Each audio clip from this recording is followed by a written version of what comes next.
سے قبل 1000 BC میں یہ تعمیر ہوا ہے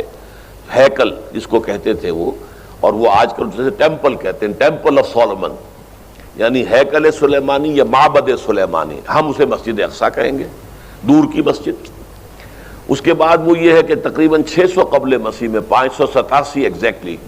اس میں اس کو گرا دیا گیا نیبوکڈنیزر نے۔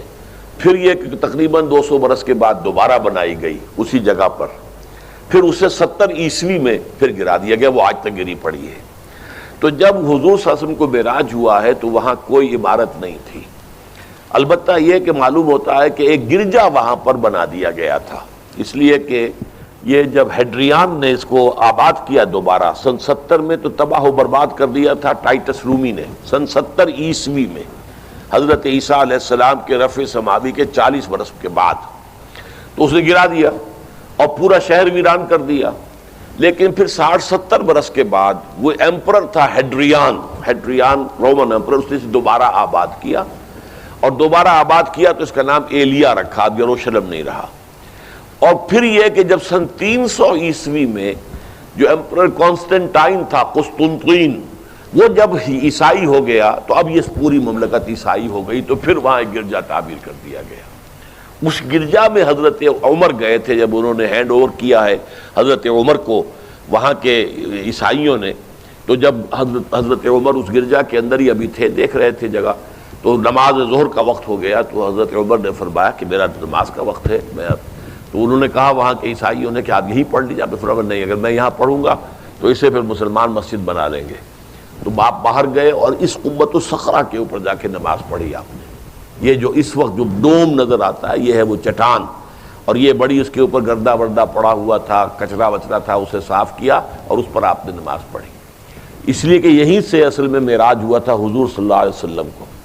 تو اب اس کے بعد جو ہے عبد الملک ابن مروان نے وہاں پر وہ قبہ بنا دیا ہے جو قبۃ الصخرہ کہلاتا ہے۔ البتہ اسی احاطے کے جنوب کی طرف ایک مسجد بھی ہے، بڑی مسجد ہے، وہ مسجد اقصی کہلاتی ہے، وہ اب مسجد ہے۔ یہ قبہ جو ہے بنیادی طور پر مسجد نہیں ہے، یہ تو یوں سمجھیے کہ جیسے کوئی ہمارے ہاں مقبرہ ہوتا ہے، درمیان میں قبر ہے، اس کے اوپر بڑا سا گنبد بنا دیا ہے، چاروں طرف جو ہے زائرین کے لیے جگہ ہے،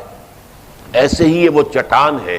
کہتے ہیں یہ چٹان جنت سے آئی تھی، جیسے کہ حجر اسود جو ہے جس کے بارے میں روایت ہے کہ جنت سے آیا ہوا ہے پتھر، اس طرح یہ چٹان بھی جنت کی ہے۔ بہرحال یہ بہت بڑی ایک چٹان تھی، بڑا پہاڑ کی مانند تھا یہ، جس کے اوپر کے پھر ہیکل بنایا تھا حضرت سلیمان نے۔ اب ہوتے ہوتے وہ چھوٹا رہ گیا ہے، جیسے کہ اب کوہ صفا کوہ مروہ اب کیا رہ گئے، کچھ بھی نہیں ہے، ان کا نشان ہے صرف کہ ہاں یہاں کبھی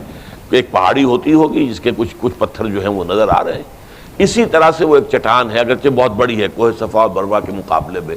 تو اس کے گرد ایک پلیٹ فارم سا بنا دیا گیا ہے اور اس کے اوپر یہ قبہ ہے۔ تو یہ ہے اصل میں جو کہ حرم الشریف کہلاتا ہے اس وقت، اور سارا جھگڑا جو ہے یہود کا اور مسلمانوں کا وہ اس پر ہے۔ ورنہ یہودی براق جو ہے، جو یہودی وزیر اعظم ہے اس وقت، اس نے یہ آفر تو کر لی تھی کہ ٹھیک ہے مسجد اقصی موجود رہے اور اس کے اوپر جو ہے کنٹرول بھی فلسطینی مسلمانوں کا رہے، لیکن یہ قبۃ الصخرہ پر نہیں ہے، اس لیے کہ یہ ہے وہ جگہ جہاں انہیں اس کو گرا کر اور اپنا تھرڈ ٹیمپل تعمیر کرنا ہے۔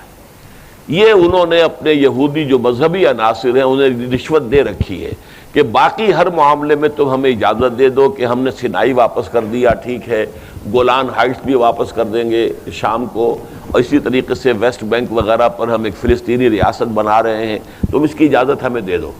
لیکن ہم یہ جہاں تک یروشلم کے بارے میں ان کا کہنا تھا کہ یہ ہمارا جوائنٹ ایک ہی متحدہ دارالخلافہ رہے گا، عربوں کا کوئی تعلق اس سے نہیں ہوگا، یہ پورا کا پورا ہمارے پاس رہے گا، اور پھر یہ کہ یہاں پر ہم وہ بنائیں گے اپنا ہیکل۔